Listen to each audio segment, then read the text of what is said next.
The smell of rotten flesh was as vivid as the actual flesh falling off the bodies as they hit the cold metal deck of my ship.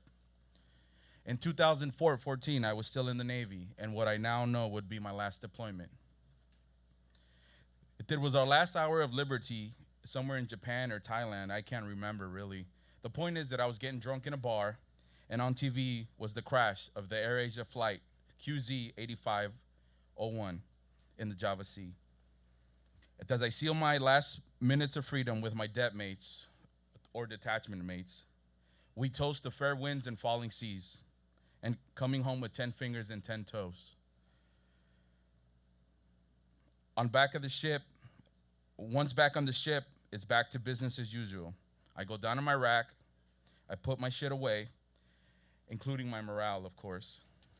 I get dressed in my uniform and head back to the shop and wait the rest of the crew to show up before we get our safety brief and pass down. At pass down, our OIC says that we will not be continuing our same mission and that we will be breaking off and starting the search for the AirAsia crash. They gave the normal follow-up. Keep it quiet. Don't tell anybody about our mission, blah, blah, blah. And that our primary objective was to find, mark, and report anything that we found. The next morning, I found out that during this mission, we would be working with countries like Japan, Malaysia, and China.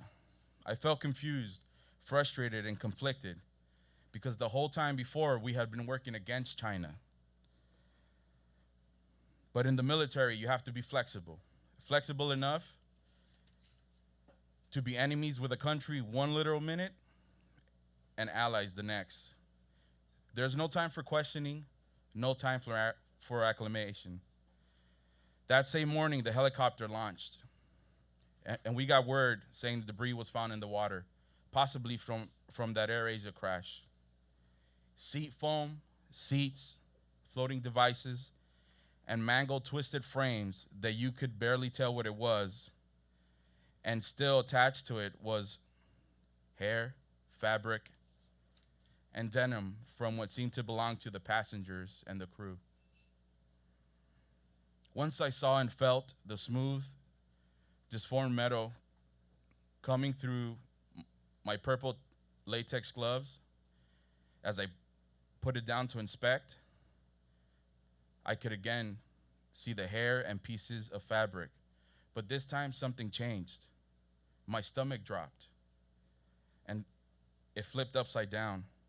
My skin crawled and it made the hairs on my skin stand up so straight that I could feel the gap between my skin and the hazmat suit that I was wearing. I knew that what waited ahead was going to be taxing.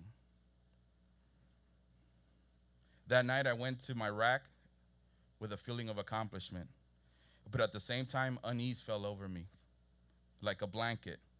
I tried to shut my brain off and close my eyes.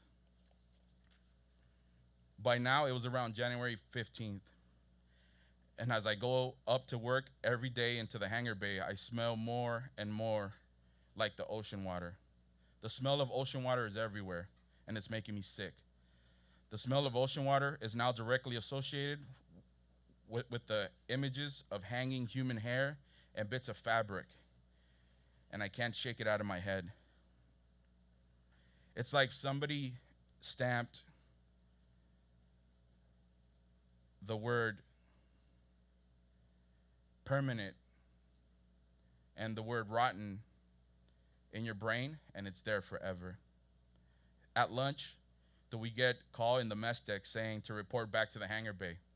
And our ship is picking up speed, and it's getting ready to launch the rib boat starboard side. The rib boat in the water, and the helo is up in the air, and we can see something floating in the water. It looks like bags. I get a little excited. But once I get closer, I can see that they are, in fact, a female and a male body. The sailors on the rib boat are trying very hard to figure out the best way to bring the bodies up. As they try to bring the female, both crew grab as much clothing as possible to avoid grabbing the skin on the body. The male is larger and heavier and does not have as much clothing to grab onto. It takes both crew members and the captain of the rib to bring the male up. As they are trying to bring him up, they grab his arms and the flesh falls off as fast and easy as a person trying to take knee socks off. Yeah. Part of the body detaches from the rest of itself. Some flesh falls into the boat, and the rest falls into the deep blue ocean sea, changing the color of the water into a milky, murky, pinkish hue as the pieces of remains taint the endless sea. As I look back into the rib, I can see the crew fall back from the momentum of the detaching body, followed by the vomiting coming from the overwhelmed crew. This mixes with the human remains and changes the color of the water again. It's no shit. A gentle breeze carries the smell of rotten flesh across the flight deck, clearing the onlooking crew in an instant. And you haven't smelled rotten till you smell in the ocean for weeks decomposing bodies in salt water rotten. It makes you hurt. It does something to your insides. Once the senses kick in and it puts together what you're looking at, it's a terrifying rush. Getting that smell out of your head is impossible. Trust me, I'm still trying. Another day, we recovered what looks like to be a toddler or a small child. Like we couldn't tell. That was hard. But it's all hard. You know, you learn to lie to yourself. You tell yourself, get the job done. You just got to do it. You have the moments when, as hard as you try to do it and try to be strong, it tugs at your heartstrings. Nothing in life can prepare you to what you're witnessing. You can't help but implant your personal life into that situation. What if that was my son?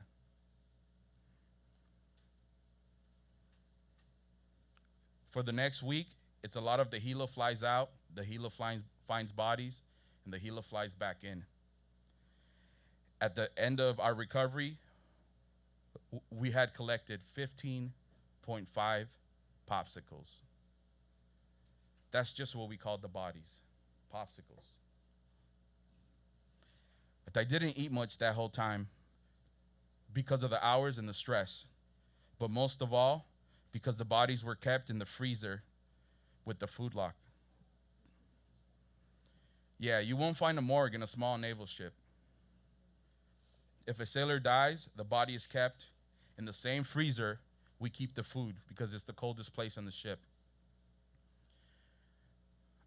I know we needed to get the bodies out of there as soon as possible. The popsicles were starting to defrost, and the liquid and chemicals were starting to mix with the boxes of food.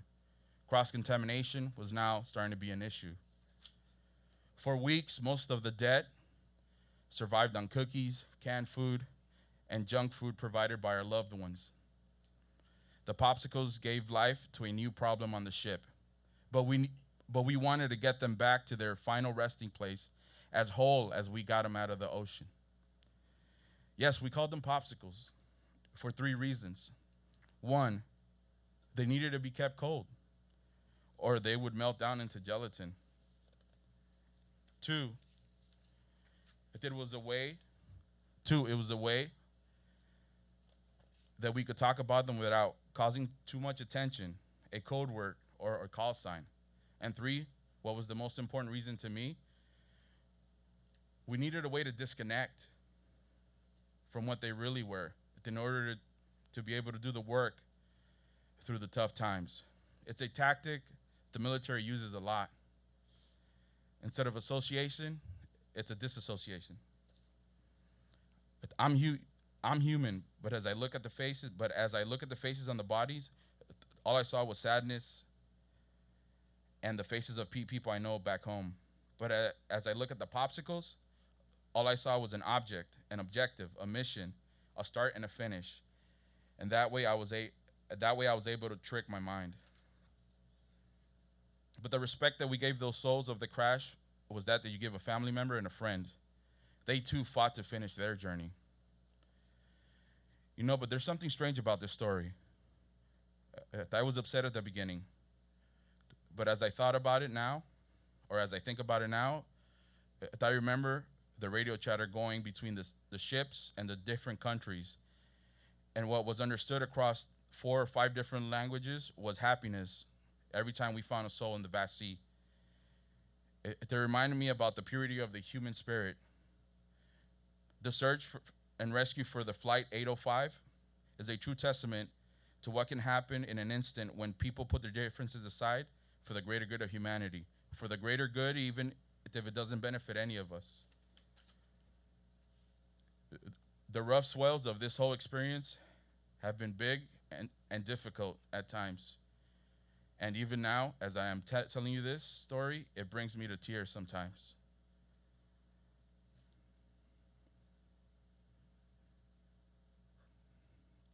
And at times, it gets the ball rolling down the hill of PTSD that I call life. Thank you.